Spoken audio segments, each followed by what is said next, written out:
जय हिंद दोस्तों। तो मैं गोलू कुमार आप सभी को स्वागत करता हूं मैं अपना YouTube channel BPS unique centre में। तो मेरे भाई मैं पढ़ाने वाला हूं आपको चैप्टर नंबर 1। ये लेक्चर वीडियो होगा और ये वीडियो देख लेते हैं तो किसी भी एक्सरसाइज मतलब ये एक्सरसाइज पहला चैप्टर का जो भी एक्सरसाइज है 1.1, 1.2, 1.3, 1.4 किसी भी चैप्टर में यानी किसी भी प्रश्नावली में आपको इस लेक्चर के बाद प्रॉब्लम नहीं होगा मेरे भाई। तो उससे पहले आपको ये वाला लेक्चर देखना पड़ेगा। और हाँ मेरे भाई, इस लेक्चर को आप देखिए, शानदार तरीके से समझ में आएगा, पूरे ऑपरेशन कर देंगे यानी चीर फाड़ कर देना है ये सबको, ठीक है मेरे भाई। तो आपको सबसे पहले यदि वीडियो पसंद आता है तो लाइक कीजिए, सब्सक्राइब कीजिए और एक दूसरे के साथ शेयर करना ना भूले। ओके, सो वीडियो को स्टार्ट करते हैं मेरे भाई। यहाँ पर सबसे पहले आपको हम लेक्चर नंबर 1 है, देखिए यहाँ पर वास्तविक संख्या। चैप्टर 1 का क्या नाम है मेरे भाई? आप कहोगे वास्तविक संख्या। ध्यान से समझना, वास्तविक संख्या। चैप्टर नंबर 1 का नाम है वास्तविक संख्या। तो यहां पर ध्यान देना मेरे भाई, थोड़ा सा जो है यहां देखो, वास्तविक संख्या बोले तो real number. Okay, chapter number 1। और यहां पर देखो, सबसे पहले इसमें पढ़ना पड़ता है प्राकृतिक संख्या। किसके बारे में पढ़ना पड़ता है? पहले आप संख्या के बारे में जानो, प्राकृतिक संख्या क्या होता है। तो मेरे भाई आप कहना प्राकृतिक संख्या क्या है? तो 1 से लेकर अनंत तक की संख्या को प्राकृतिक संख्या कहते हैं। 1 से लेकर अनंत तक की संख्या को प्राकृतिक संख्या कहते हैं। सिंपल सी बात है, इट मीन्स नेचुरल नंबर। तो यहां पर देखो 1 2 3 4 5 6 7 8 एंड सो ऑन, अनंत यानी इनफाइनाइट तक। यानी मेरे भाई यहां पर हम अनंत ऐसे लिख दे, इसका नाम होता है अनंत। इसका नाम क्या होता है? अनंत आप बोल सकते हैं मेरे भाई। इसका नाम क्या होता है? अनंत या अपरिभाषित। ओके, तो आप यहां याद रखें कि 1 2 3 4 5 6 7 8 डॉट डॉट डॉट अनंत तक की संख्या को कौन सी संख्या कहते हैं? तो प्राकृतिक संख्या कहते हैं। सिंपल सी बात है, आप इतना याद रख सकते हैं मेरे भाई। उसके बाद देखो, उसके बाद है पूर्ण संख्या है। तो पूर्ण संख्या वैसे संख्या जो 0 से लेकर अनंत तक की संख्या होती है उसे हम पूर्ण संख्या कहते हैं। 0 से लेकर अनंत तक की संख्या को पूर्ण संख्या कहा जाता है मेरे भाई। यहां पर देखो पूर्ण संख्या है 0 से लेकर अनंत, मतलब 0 1 2 3 4 5 6 7 8 9 10 एंड सो ऑन, मतलब लास्ट तक, अनंत तक यानी इनफाइनाइट तक। यानी 0 से लेकर अनंत तक की संख्या को कौन सी संख्या कहा जाता है? तो पूर्ण संख्या कहा जाता है। इट मींस होल नंबर कहा जाता है। यानी आप यहां से 0 1 2 3 4 5 6 7 8 डॉट डॉट अनंत आप लिख सकते हैं। यानी 0 से लेकर अनंत तक की संख्या को कौन सी संख्या कहते हैं? तो पूर्ण संख्या कहते हैं। आप इतना को याद रख सकते हैं मेरे भाई, ठीक है। उसके बाद देखो यहां पर नोट पॉइंट में लिखा गया है, सभी प्राकृतिक संख्याएं पूर्ण संख्या कहलाती है। क्यों कहलाएगी? कारण समझो, जितने भी प्राकृतिक संख्या है सब के सब पूर्ण संख्या होगा। कैसे? क्योंकि देखो पूर्ण संख्या के अंतर्गत अगर 0 के हटा देंगे, 0 को हटा देने से सब के सब तक क्या है? प्राकृतिक संख्या है। लेकिन 0 लग जाने से यह पूर्ण संख्या है। इसलिए कहा गया कि जितने भी प्राकृतिक संख्या है सबको आप पूर्ण संख्या कह सकते हो। जितने भी प्राकृतिक संख्या है सबको पूर्ण संख्या आप कह सकते हो। लेकिन मेरे भाई सभी पूर्ण संख्याएं को आप प्राकृतिक संख्या नहीं कह सकते हैं। सिंपल सी बात है, ठीक है मेरे भाई, इतना आप समझ ले। तो क्यों नहीं कहेंगे? देखो, क्या हम 0 को प्राकृतिक संख्या कह सकते हैं? नहीं कह सकते। इसलिए सभी यहां पर लिखा है, लेकिन सभी पूर्ण संख्या प्राकृतिक संख्या नहीं है। लेकिन जितने भी प्राकृतिक संख्या है सबके सब पूर्ण संख्या है। ये थोड़ा सा ध्यान आप रख सकते हैं मेरे भाई, ठीक है। अब इसको हम थोड़ा सा इरेज करते हैं। अब चलते हैं आगे। आगे देखो और आगे समझो, अच्छे से समझो। उसके बाद है मेरे भाई, यहां पर ध्यान दो, यहां पर क्या है? पूर्णांक संख्या। कौन सी संख्या है? पूर्णांक संख्या। तो आप कहोगे मेरे भाई पूर्णांक संख्या क्या होता है? तो धनात्मक और ऋणात्मक संख्याओं को हम पूर्णांक संख्या के नाम से जानते हैं। जैसे आप बीच में 0 रख लो मेरे भाई, और 0 से उस साइड जाओगे तो 0 1 2 3 4 dot dot dot and so on, last तक, मतलब अनंत तक। और इधर आएंगे तो जैसे ऐसे इधर में आएंगे तो मान घटेगा। मान क्या होगा? घटेगा। तो मेरे भाई -1 -2 -3 -4 -5। 0 से अगर आप लेफ्ट साइड जाइएगा तो ऋणात्मक होगा। ऋणात्मक कहने का मतलब है माइनस होगा। और 0 को आप राइट हैंड साइड में जाइएगा, मतलब 0 से राइट हैंड साइड में जाइएगा मेरे भाई, तो जितने भी मान है सब के सब धनात्मक होगा। तो हमने कहा कि धनात्मक और ऋणात्मक संख्याओं के समूह को हम पूर्णांक संख्या कहते हैं। और पूर्णांक संख्या को हम संख्या रेखा पर दर्शा सकते हैं। पूर्णांक संख्या को हम संख्या रेखा पर दर्शा सकते हैं। देखो कैसे, मान लो कि हम पूर्णांक संख्या के बारे में बात कर रहे हैं। किसके बारे में बात कर रहे हैं भाई? तब पूर्णांक संख्या को, तब मान लीजिए कि हम एक रेखा लेते हैं। एक क्या लेते हैं? एक रेखा, और बीच में एक पॉइंट 0 बना देते हैं और एक यहाँ से पॉइंट ऐसे ऐसे ऐसे दर्शा लो, फिर ऐसे ऐसे ऐसे दर्शा लो मेरे भाई। यहाँ पर कहना 1 2 3 4, यहाँ करेंगे -1 -2 -3, यानी इस टाइप से जो है बढ़ता जाएगा। यानी माइनस यहाँ पर करेंगे -1 -2, यहाँ पर -2 और फिर यहाँ पर आएगा -4, यानी इस प्रकार से जो है क्या होगा इधर, यानी 0 से उस साइड प्लस और 0 से इस साइड माइनस, इसको हम संख्या रेखा पर दर्शा सकते हैं मेरे भाई। इतना को आप समझ सकते हैं। ऐसे पूर्णांक संख्या थोड़ा सा सिंपल सी बात है, ध्यान में रखें, क्या रखें, ध्यान में रखें कि 0 से उस साइड जितने भी जाता है उधर धनात्मक होता है, और 0 से लेफ्ट साइड में जाओगे मेरे भाई ऋणात्मक होगा। तो यही संख्या क्या कहलाती है, तो पूर्णांक संख्या कहलाती है। आप इतना को ध्यान में रख सकते हैं। उसके बाद है मेरे भाई, ध्यान से समझना, क्योंकि मैथ है, मैथ समझने की चीज होती है मेरे भाई। तो यहां पर देखो भाज्य, भाज्य संख्या का दूसरा नाम यौगिक संख्या होता है। भाज्य संख्या का दूसरा नाम कौन सी संख्या होता है, भाज्य संख्या का दूसरा नाम यौगिक संख्या होता है, और यौगिक संख्या का ही दूसरा नाम संयुक्त संख्या होता है। हम एक मतलब तीनों एक ही नाम है, भाज्य संख्या कहे तब पर भी बराबर होगा, और यौगिक संख्या कहेगा तब पर भी वही होगा, और संयुक्त संख्या कहेगा तब पर भी वही होगा। समझना मेरे भाई भाज्य संख्या। तो भाज्य संख्या क्या होता है, तो आप कहना कि वैसी संख्या है जिसका गुणनखंड 2 से अधिक हो, जिसका गुणनखंड 2 से अधिक हो। जैसे यहां पर देखो भाज्य संख्या, सबसे छोटी भाज्य संख्या 4 होती है, और इसका गुणनखंड 2 से अधिक होगा। तोड़ के देखो, जैसे 4 फैक्टर तोड़ने आना चाहिए मेरे भाई, तो 2 से लगाओगे, 2 दूना 4, ठीक है। फिर यहां से आएगा आपका 2 इकाई 2, या तो क्या होगा फैक्टर 1 2 3, यानी 2 से अधिक फैक्टर हो गया, 2 से अधिक गुणनखंड हो गया। इसलिए कौन सी संख्या है, कहोगे भाज्य संख्या है या यौगिक संख्या है या क्या है, तो आप कहिएगा संयुक्त संख्या है। तो मेरे भाई 6 को भी तोड़ो, 2 से अधिक होगा। जैसे 6 के तोड़ के देखो, तो 2 से 2 तिहाई 6, फिर लगाओ 3 से 3 इकाई 3, मतलब 2 से तो अधिक हो गया, 1 गो 1 गो 2 गो 1 गो 3 गो, मतलब 3 गो फैक्टर हो गया। 2 से अधिक हो गया गुणनखंड, तो 2 से अधिक होगा गुणनखंड, तो वो संख्या क्या कहलाएगी, भाज्य संख्या कहलाएगी, यानी यौगिक संख्या कहलाएगी। सिंपल सी बात है, ठीक है। अब कोई भी संख्या को ले सकते हो, जैसे यहां पर 12 है, 12 को तोड़ के देख लो मेरे भाई, ये भी कौन सी संख्या है, भाज्य संख्या है, यौगिक संख्या है। तो यहां पर कहो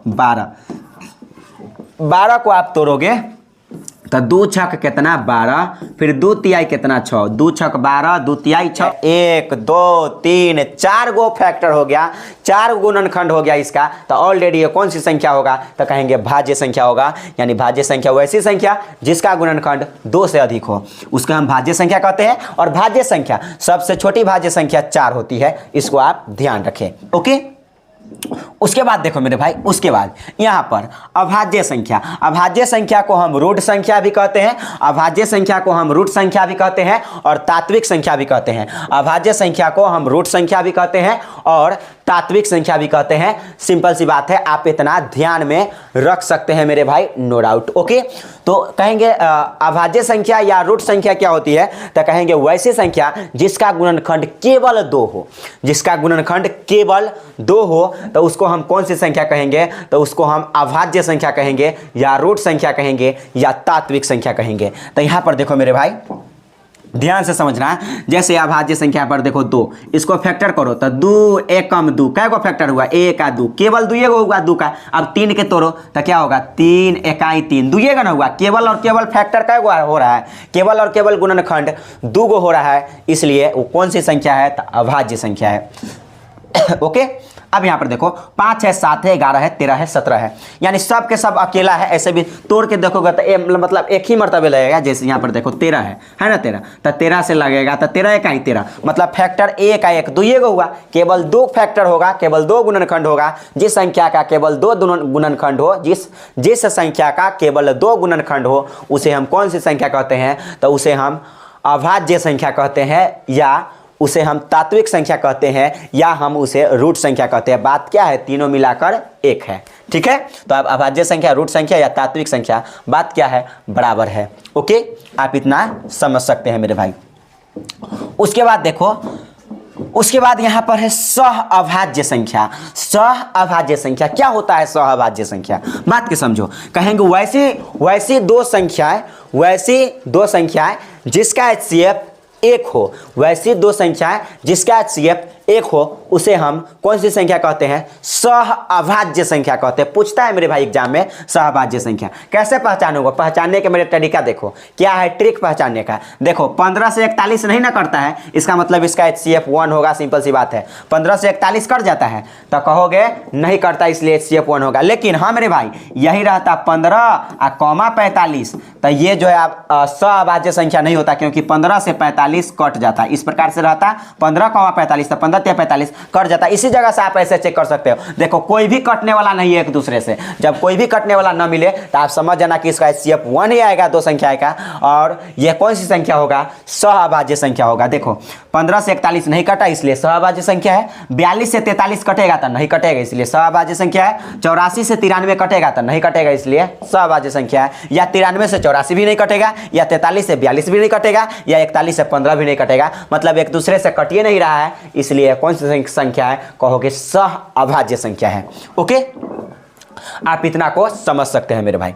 अब यहाँ पर देखो उसके बाद है परिमेय संख्या। कौन सी संख्या है? तो परिमेय संख्या। यहाँ बात के समझो, परिमेय संख्या क्या होता है। तो आप कहना मेरे भाई वैसी संख्या जिसे हम P/Q के रूप में लिख सकते हैं। आप P/Q के रूप में उसी को लिखते हैं जो रूट से बाहर हो, सिंपल सी बात है। देखो यहाँ पर तो P/Q के रूप में लिख सकते हैं। जैसे 2/3 है, इसको हम स्टाइल वाला बाटा बोलते हैं। जैसे 2 यहाँ पर 3 लिख देते हैं, इसको नाम है स्टाइल वाला बट्टा। ऐसे तो बट्टा आप समझ ही रहे हैं, इसको समझ लेना मेरे भाई कि ये स्टाइल वाला बट्टा है। कौन सी बट्टा है? ऐसे वाला कर देते हैं तो स्टाइल वाला बट्टा है। तो कहेंगे 2/3 हो गया तो कहेंगे 2/3, तो ये हो गया P का वैल्यू, ये हो गया आपका क्या चीज़ का वैल्यू? तो Q का वैल्यू। तो P/Q यानी 2/3 को हम मतलब आराम से ऊपर वाला को P मान सकते हैं, नीचे वाला को Q मान सकते हैं। इसलिए कौन सी संख्या है? तो कहेंगे आप परिमेय संख्या है, सिंपल सी बात है। और भी संख्या है जैसे समझ सकते हो 8/5 और 4 के बटा में कुछ नहीं था, आप 1 समझ लो। तो ये क्या है? P का वैल्यू है, और ये क्या है? तो कहोगे मेरे भाई Q का वैल्यू है। मतलब बटा में कुछ नहीं था, 1 आप लिख सकते हैं क्योंकि ये रूट से बाहर है। ओके, तो यानी कि रूट से बाहर जितने भी संख्या होती है वो सब के सब परिमेय संख्या होती है, सिंपल सी बात है। ओके, आई होप ये वाला समझ गए होंगे। अब चलते हैं आगे। देखो अपरिमेय संख्या है। अपरिमेय संख्या है तो वैसी संख्या है, वैसी संख्या है जिसे हम P/Q के रूप में नहीं लिख सकते हैं, उसे हम अपरिमेय संख्या कहते हैं। जैसे रूट के अंदर जितने भी संख्या है जिसका वर्गमूल ना निकले, रूट के अंदर जितने भी संख्या है जिसका वर्गमूल नहीं निकले, वो सब के सब अपरिमेय संख्या होती है। जैसे यहाँ पर देखो रूट 7, क्या रूट 7 के वर्गमूल आप निकाल सकते हैं? पूर्ण रूप से नहीं निकाल सकते हैं। ये इसलिए कौन सी संख्या है? तो कहेंगे मेरे भाई अपरिमेय संख्या है। उसके बाद 2 + √3 मेरे भाई एक बात ध्यान रखो, एक परिमेय संख्या हो, एक कौन सी संख्या? परिमेय, और एक अपरिमेय संख्या हो, उसमें एक परिमेय संख्या और एक परिमेय संख्या का जोड़ कहे तब, या घटाव कहे तब, या आपका भाग कहे तब, या गुना कहे तब, सब के सब अपरिमेय संख्या होगा। एक परिमेय संख्या और एक अपरिमेय संख्या का जोड़ घटाव गुना भाग सब के सब अपरिमेय संख्या होता है। आप इसको ध्यानपूर्वक याद कर सकते हो। जैसे यहाँ पर 2 + √3 है, यानी हाँ अभी बोले हैं जोड़ दो, एगो परिमेय एगो अपरिमेय होगा। यहाँ देखो घटा दो, एगो परिमेय अपरिमेय होगा। और देखो गुना कर दो, एगो परिमेय अपरिमेय होगा। अभी बताएं, यहाँ पर देखो गुना है, भाग है, सब के सब, ठीक है मेरे भाई। और यहाँ पर देखो जैसे आपसे कहे 4/√3, तो ये भी क्या कहेंगे? ये भी अपरिमेय संख्या है। जोड़ दो, घटा दो, ठीक है। और भागा का मतलब बटा भी होता है, तो 4/√3, ये सब के सब कौन सी संख्या है? अपरिमेय संख्या है। इसका वर्गमूल हम पूर्ण रूप से नहीं निकाल सकते। मतलब 4 को तो आप 4 है तो 4, या √3 को निकालोगे? नहीं निकाल पाओगे। तो सिंपल सी बात है, आप इतना याद रख सकते हैं। अपरिमेय संख्या तो आप समझ गए।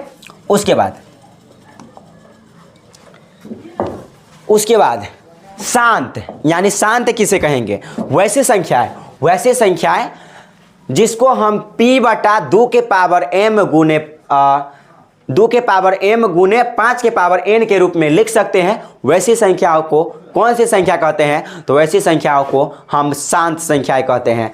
यहाँ पर लिखा गया है शांत संख्या यदि कोई भी परिमेय संख्या जिसे हम P/2 के पावर m गुने n के पावर यानी 5 के पावर n के रूप में लिख सकते हैं, उसको हम क्या कहते हैं, तो शांत संख्याएं कहते हैं। अगर मेरे भाई मान लीजिए कि ये वाला बात आपको समझ में नहीं आ रहा है, सपोज मान लो ये आपको बात समझ में नहीं आ रहा है, तब मेरे ट्रिक अपनाओ, आप शांत अशांत जीवन भर नहीं भूल पाओगे मेरे भाई, ये गारंटी रहा, वादा रहा। कैसे, ध्यान दो कैसे, तो ध्यान देना कैसे मेरे भाई।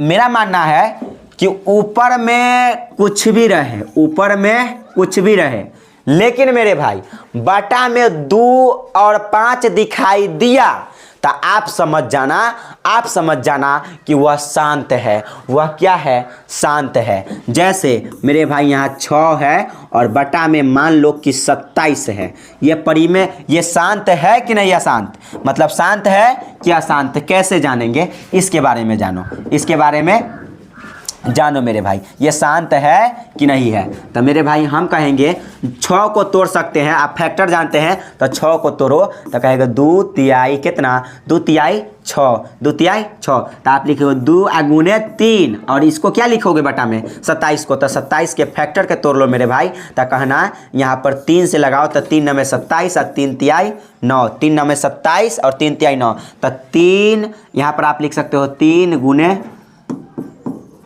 3, मतलब 3 का 3 गो, तो ये 3 से 3 गया बोरा में, कट गया, तो मेरे भाई बटा में तो 3 बचा। हम क्या कहें कि बटा में 2 और 5 होगा तब शांत होगा, 2 और 5 होगा तब शांत होगा। इसका मतलब ये शांत है कि अशांत, तो कहेंगे ये अशांत है। ये क्या है मेरे भाई, अशांत, ठीक है। यानी बटा में 2 और 5 के अलावा कोई भी संख्या आएगा सब के सब अशांत होगा मेरे भाई, ठीक है। और बशर्ते एक शर्त है मेरे भाई, ऊपर नीचे दोनों को तोड़ लेना, ऊपर नीचे दोनों के तोड़ लेना और तब काटना लास्ट में, और काटने के बाद जो नीचे 2 और 5 आएगा वो शांत होगा और 2 और 5 के अलावा दूसरा कोई भी संख्या होगा सब के सब अशांत होगा, ठीक है। आप इतना को ध्यान में रख सकते हैं। अब देखो मेरे भाई यहाँ पर बात के समझो, अगर बटा में अकेला 5 होगा तो यो शांत होगा, अगर बटा में अकेला 2 होगा तो यो शांत होगा, अगर बटा में गुना के रूप में 2 और 5 होगा तो यो शांत होगा।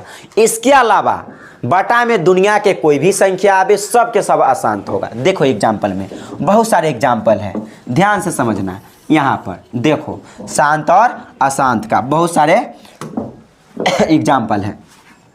जैसे शांत है ना शांत, तो यहाँ पर देखो 3/20 क्या है, 3/20, तो मेरे भाई 3/20, तो यहाँ देखो 3 को तो आप तोड़ नहीं सकते, बटा में क्या है 20 है, तो 20 को आप फैक्टर करो, तो 20 को आप फैक्टर करोगे तो 2 दहा ये 20 और फिर लगाओ 2 से 2 पंचे 10, तो क्या देखो यहाँ पर हो गया 2 का एगो, तो कहोगे 2 2 गो यानी 2 के पावर 2, ओके। और 5 का एगो एगो यानी अकेला रह गया 5, और बटा में देखो 2 और 5 आया, इसलिए ये कौन सी संख्या है, तो कहोगे मेरे भाई कि ये जो संख्याएं हैं ये कौन सी संख्या है, तो शांत है, क्योंकि बटा में 2 और 5 आया है, सिंपल सी बात है, ठीक है मेरे भाई।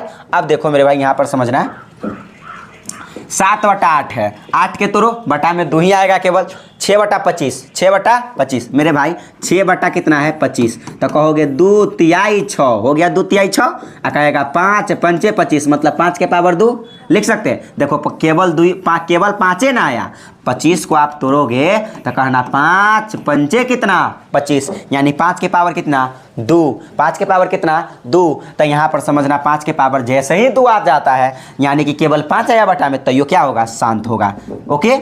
अब यहाँ पर देखो 6/25 है, 41/20 है, सब के सब बटा में क्या है 2 और 5 के अलावा कोई भी संख्या नहीं आ सकती है। अगर अकेला बटा में 2 आता है तो यो शांत, याद रखें, अकेला बटा में आता है 5 तो यो शांत, और अकेला क्या अगर साथ में आता है गुना के रूप में 2 और 5 तो यो शांत होगा, ठीक है। आई होप ये वाला समझ गए होंगे आप। अब देखो मेरे भाई आगे समझना, उसके बाद यानी इसके बाद यहाँ पर ध्यान देना, अशांत संख्याएं 2 तरीके के होते हैं, अशांत संख्याएं 2 तरीके के होते हैं। कौन कौन, तो कहेंगे अशांत आवर्ती और एक अशांत अनावर्ती। अशांत आवर्ती उसे कहते हैं जिस पर रेकरिंग चढ़ा होता है, किस प्रकार से रेकरिंग चढ़ता है वो भी ध्यान दो। जैसे या अशांत आवर्ती उस संख्या को कहते हैं जो दशमलव के बाद बार बार आता है, देखो दशमलव के बाद बार बार आ रहा है। अशांत आवर्ती है मेरे भाई, आवर्ती मतलब बार बार आता है, किसके बाद, दशमलव के बाद। तो देखो 1.333 डॉट अनंत तक, उसके बाद कॉमा 8.777 डॉट अनंत तक। देखो दशमलव के बाद बार बार आ रहा है तो ये कौन सी संख्या होगा, आवर्ती संख्या होगा, अशांत आवर्ती होगा। आप इतने बराबर क्या लिख सकते हैं 1.3 और 3 पर क्या, तो रेकरिंग, 3 पर क्या, रेकरिंग। आप इतने बराबर क्या लिख सकते हो 8.7 पर रेकरिंग। इसको रेकरिंग नाम दिया जाता है। इसको क्या नाम दिया जाता है, रेकरिंग नाम दिया जाता है, रेकरिंग। ठीक है, रेकरिंग। तो 8.7 पर रेकरिंग, क्योंकि 7 बार बार रिपीट हो रहा है, 7 बार बार रिपीट हो रहा है, बार बार आ रहा है, इसलिए वो कौन सी संख्या होगा, अशांत आवर्ती होगा, बार बार आने वाला। और अशांत और अशांत आवर्ती संख्या को कौन सी संख्या कहते हैं, परिमेय संख्या कहते हैं। इसको आप याद रखें। अशांत आवर्ती संख्या कौन सी संख्या कहलाती है, परिमेय संख्या कहलाती है। उसके बाद अशांत अनावर्ती, अशांत अनावर्ती उस संख्या को कहते हैं जो दशमलव के बाद बार बार नहीं आता है। अशांत अनावर्ती उस संख्या को कहते हैं जो दशमलव के बाद बार बार नहीं आता है। देखो यहां पर दशमलव के बाद बदल बदल कर आया, देखो 7.4378 डॉट डॉट बदल बदल कर आया दशमलव के बाद, इसलिए ये क्या है, अशांत अनावर्ती है। 2.3428 डॉट डॉट डॉट, ये कौन सी संख्या है, अशांत अनावर्ती है। ओके, उसके बाद 8.79832 डॉट डॉट डॉट, मतलब बदल बदल कर आ रहा है दशमलव के बाद, इसलिए कौन सी संख्या है, तो आप कहेंगे अशांत अनावर्ती है। अनावर्ती मतलब दशमलव के बाद बार बार नहीं आता है, आवर्ती नहीं, अनावर्ती। जब दशमलव के बाद बार बार नहीं आता है तो ऐसी संख्या को अशांत अनावर्ती भी कहते हैं, और ऐसी संख्या को अपरिमेय संख्या भी कहते हैं, याद रखें। ठीक है मेरे भाई, तो आप आई होप आप लोग समझ गए होइएगा। ठीक है, अब देखो यहाँ पर आगे लास्ट, यहाँ पर यूक्लिड विभाजन प्रेमिका समझो क्या होता है। यूक्लिड विभाजन प्रेमिका क्या होता है, तो फॉर्मूला होता है ए बराबर बी क्यू प्लस आर। ए बराबर बी क्यू प्लस आर क्या होता है, ए बराबर बी क्यू प्लस आर। तो यहाँ पर ध्यान देना, यहाँ पर आप तो भाग देना जानते हैं, सिंपल सी बात। यहाँ पर जो भी संख्याएं लिखते हैं ना वो होता है मेरे भाई ए। ए बोले तो ए का नाम होता है भाज्य।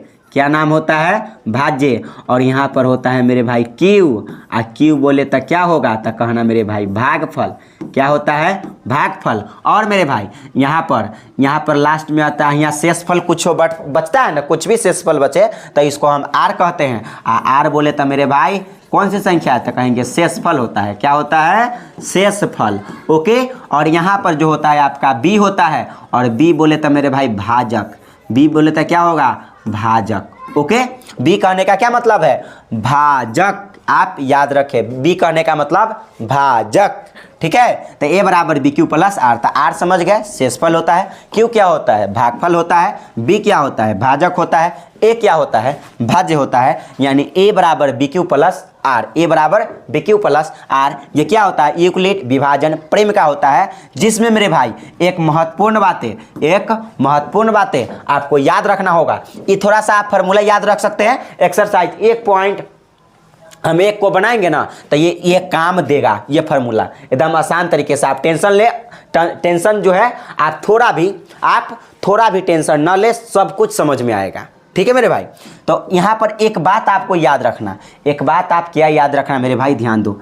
ये जो आर का जो वैल्यू है ना मेरे भाई, आर का वैल्यू याद रखे, ये 0 से बड़ा या 0 के बराबर होता है। आर बोले तो शेषफल, यानी शेषफल का जो मान होता है शेषफल का जो मान होता है मेरे भाई, वो क्या होता है, तो आप कहना 0 से क्या बड़ा, 0 से बड़ा या 0 के बराबर होता है। ओके, आप इतना को याद रख सकते हैं। उसके बाद समझो, उसके बाद कहना b से छोटा। किससे छोटा, b से छोटा, मतलब 0 से तब बड़ा हो गया या 0 के बराबर, लेकिन b से छोटा होता है। b बोले तो भाजक से छोटा होता है। किसका मान, शेषफल का मान। आप इतना को याद रख सकते हैं मेरे भाई, ये बहुत ही महत्वपूर्ण है। ये पूछता है VVI है, VVI, वेरी वेरी इंपॉर्टेंट। ठीक है, अब यहाँ ये थोड़ा सा यहाँ पर रॉन्ग है, ये नहीं, आप ये वाला याद रखें मेरे भाई। ठीक है, तो कभी भी शेषफल का जो मान है, जेकर मुंह खुला होगा वो बड़ा और जेकर मुंह सटा होगा वो छोटा। तो यहाँ पर देखो मुंह खुला हुआ है आर का, खुला हुआ है ना, यानी ऐसे है खुला हुआ है, तो आर का वैल्यू बड़ा है, किससे बड़ा है, 0 से, या इसका नाम होता है बड़ा या बराबर। तो आर का वैल्यू बड़ा है या बराबर है, किसके बराबर, या तो 0 के बराबर होता है या बड़ा होता है किससे, तो 0 से बड़ा होता है। लेकिन मुंह यहाँ सट गया तो किससे छोटा होता है, तो कहेंगे b से छोटा, b से छोटा यानी भाजक से छोटा होता है किसका मान, तो आर यानी शेषफल का मान। आप इतना, ये इंट्रो पार्ट था, आप इतना को अच्छे से याद रख सकते हैं मेरे भाई, ठीक है। और ये अच्छे से पढ़ ले, उसके बाद प्रॉब्लम नहीं होगी कोई भी एक्सरसाइज को बनाने में, ठीक है। तो आई होप आपको वीडियो पसंद आया होगा। सो फिर मिलते हैं नेक्स्ट वीडियो में, ओके। तो आप लोग मन से पढ़ाई कीजिए जब तक, ठीक है। और अगले वीडियो में कौन सा वीडियो लेकर आऊँगा, एक्सरसाइज 1.1, ओके। धन्यवाद।